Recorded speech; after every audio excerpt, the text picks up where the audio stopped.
Dipersembahkan oleh dan didukung oleh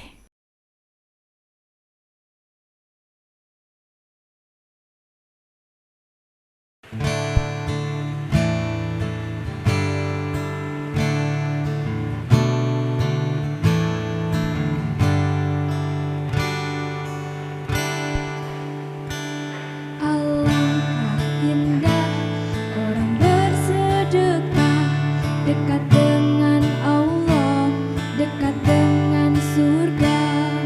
Takkan berkurang harta yang sedekah, akan bertambah, akan bertambah.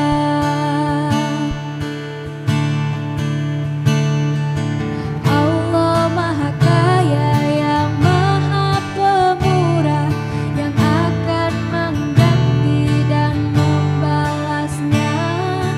Allah Maha Kuasa yang Maha Perkasa, semoga akan membalas surga.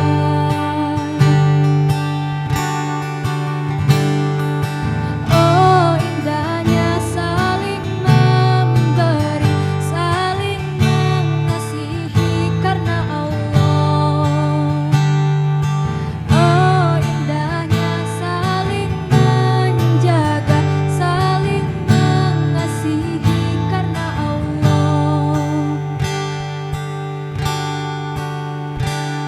Alangkah indah orang yang sedekah, dekat dengan Allah, dekat dengan surga.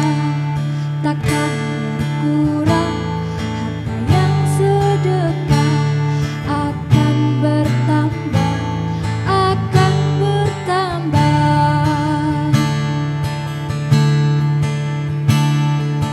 Allah Maha Kaya yang Maha Pemurah, yang akan mengganti dan membalasnya.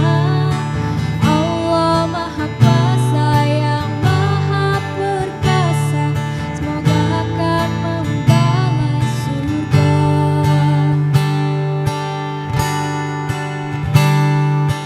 Oh indahnya saling memberi, saling berbagi karena Allah.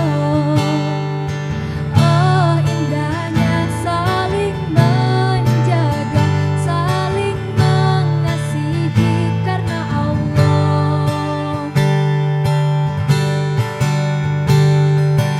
Oh indahnya saling berbagi, saling mengasihi karena Allah. Oh indahnya saling menjaga, saling mengasihi karena Allah. Alangkah indah orang bersedekah, dekat dengan Allah, dekat dengan surga.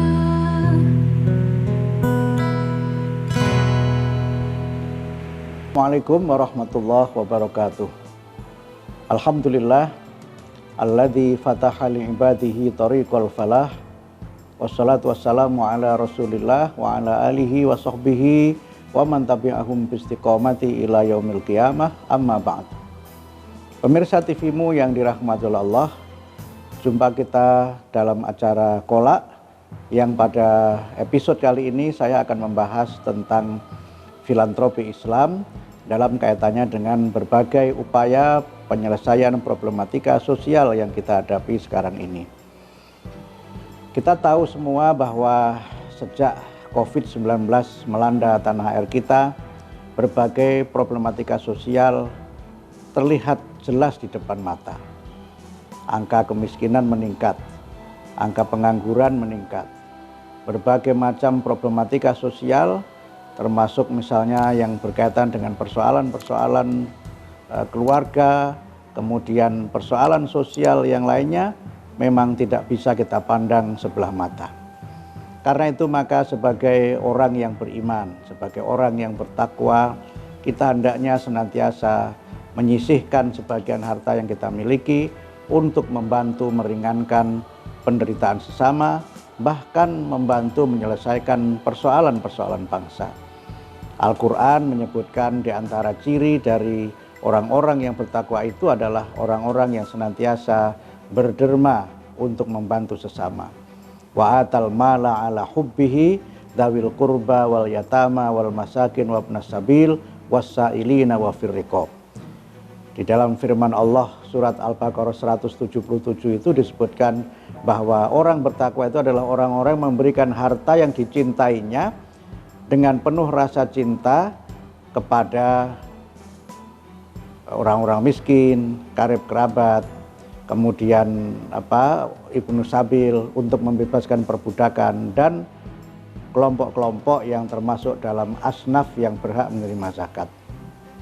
Karena itu maka keimanan kita, ketakwaan kita itu diukur dari kepedulian kita untuk membantu sesama.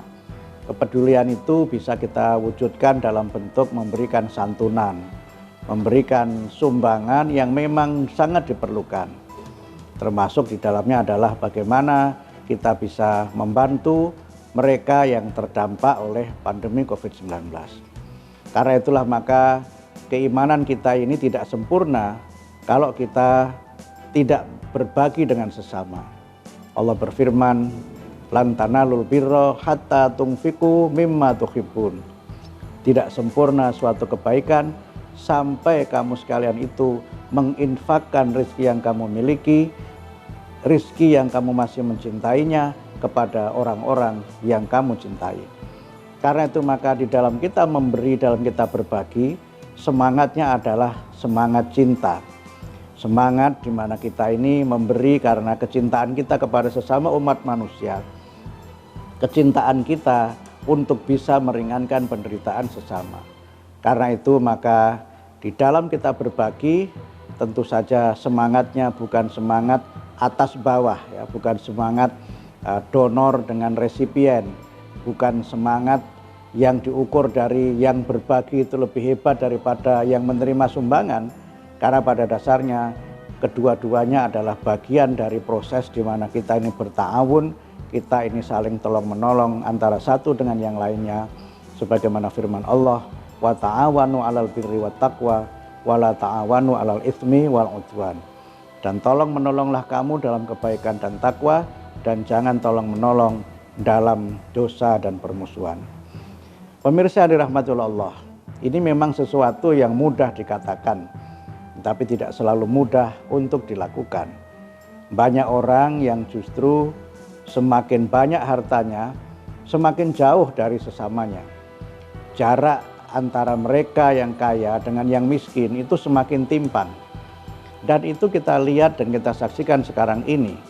Berbagai penelitian menunjukkan bahwa kekayaan orang-orang Indonesia yang jumlahnya sekitar 100 orang itu bisa senilai dengan jutaan harta orang-orang miskin di Indonesia.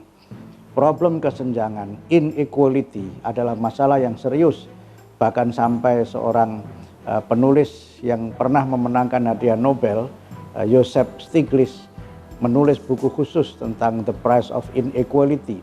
Betapa mahalnya harga kesenjangan dan berapa besar risiko yang ditimbulkan akibat terjadinya kesenjangan itu.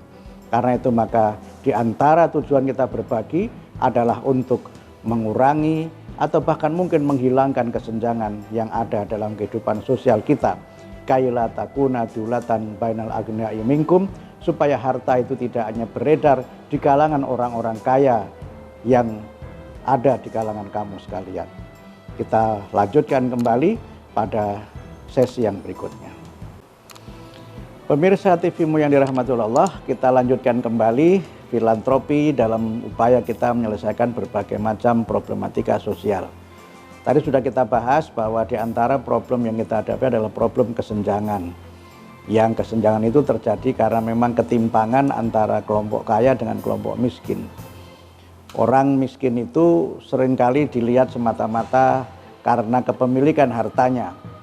Sesuatu yang tidak salah, tetapi dalam konteks sekarang perlu kita perluas lagi perspektif kita mengenai kemiskinan itu.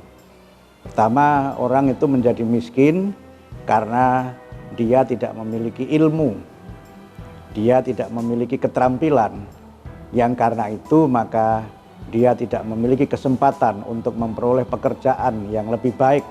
Dan kekurangan ilmu, rendahnya keterampilan itu, kalau toh dia bekerja, dia pun akan bekerja dengan, dalam istilah sekarang disebut dengan blue collar workers, ya. Pekerja kasar yang dia bekerja mengandalkan kekuatan ototnya, dan karena itu dia tidak mendapatkan income yang mencukupi untuk kebutuhan hidupnya. Yang sesungguhnya menjadi problem, dan mungkin ini lebih serius, adalah miskin secara mental. Dia punya keterampilan, dia juga punya ilmu, tetapi dia malas. Nah, orang yang malas tidak akan maju. Karena itu maka di antara doa yang diajarkan oleh Nabi adalah agar kita ini tidak menjadi orang yang malas. Allahumma inni a'udzubika minal ajzi wal kasali. Ya Allah, aku berlindung kepadamu dari menjadi orang yang lemah dan menjadi orang yang malas. Ini adalah faktor mental, mentalitas miskin, dan ini yang menjadi persoalan. Kemudian yang ketiga adalah miskin yang diakibatkan oleh sistem. Mungkin lebih tepatnya adalah pemiskinan. Sehingga dia punya keterampilan, dia punya ilmu, dia punya mental yang kuat untuk bekerja, tapi tidak terjadi dan tidak ada peluang untuk dia bekerja, tidak ada ruang untuk dia mengembangkan usahanya. Karena itu maka dalam kaitan ini, bagaimana kita mengembangkan filantropi untuk mengatasi berbagai macam persoalan itu, memang perlu kita tingkatkan kualitas sumber daya manusia melalui pendidikan. Sehingga dia bisa makan dengan ilmunya, bisa makan dengan keterampilannya. Itulah makna dari memberi makan orang miskin. Kita perlu membangun mentalitas kaya, jangan mentalitas miskin. Kita hapuskan mentalitas peminta-minta. Karena kalau orang punya mentalitas peminta-minta itu, walaupun hartanya sudah melimpah, dia masih tetap korupsi, dia masih tetap mengambil harta yang bukan merupakan haknya. Dan itu yang seringkali terjadi. Seberapapun gaji mereka itu ditingkatkan, tetap saja mereka korupsi karena mentalitas miskin itu. Kemudian yang ketiga, bagaimana kita membangun sistem politik, sistem ekonomi yang lebih baik supaya tidak terjadi proses pemiskinan. Perlu ada afirmasi kepada kelompok miskin. Dan inilah yang sejak awal dilakukan oleh Muhammadiyah. Pada saat Muhammadiyah berdiri, Kiai Haji Ahmad Dahlan melakukan gerakan filantropi, membebaskan masyarakat dari kemiskinan dan pemiskinan. Dan itu juga yang ditunjukkan oleh Muhammadiyah sampai saat ini. Ketika terjadi pandemi COVID-19, sebuah lembaga survei menyebutkan bahwa Muhammadiyah adalah organisasi yang paling dermawan di Indonesia. Sampai saat ini saya mendapat laporan lebih dari 300 miliar dana yang sudah dialokasikan oleh Muhammadiyah melalui MCCC untuk membantu masyarakat yang terdampak oleh bencana itu. Ini sesuatu yang sangat membanggakan dan sesuatu yang perlu terus kita tingkatkan. Tetapi memang ada hal penting yang harus kita lakukan, adalah bagaimana kita melakukan upaya-upaya gerakan filantropi yang lebih sistemik dan lebih memiliki daya untuk menyelesaikan berbagai macam persoalan ekonomi.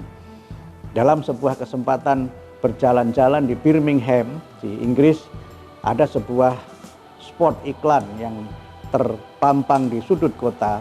Judulnya itu adalah "Don't give them change, give them chance." Jangan hanya kau beri orang-orang miskin itu uang kembalian, uang koin itu, tapi beri dia kesempatan. Sering kita mendengar istilah jangan beri dia ikan, beri dia kail. Itu bagus.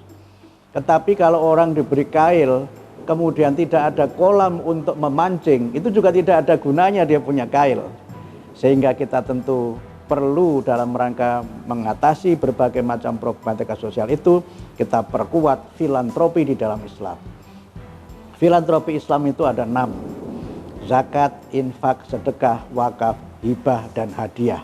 Kalau itu kita kelola dengan sebaik-baiknya, dengan manajemen yang profesional, insya Allah kita dapat mengatasi berbagai macam problematika sosial itu dengan kekuatan filantropi, dengan jiwa berderma, dan dengan komitmen serta tanggung jawab untuk menyelesaikan masalah umat dan masalah bangsa. Semoga bermanfaat. Nasrun minallah wa fathun qarib wa basyiril mu'minin. Wassalamualaikum warahmatullahi wabarakatuh.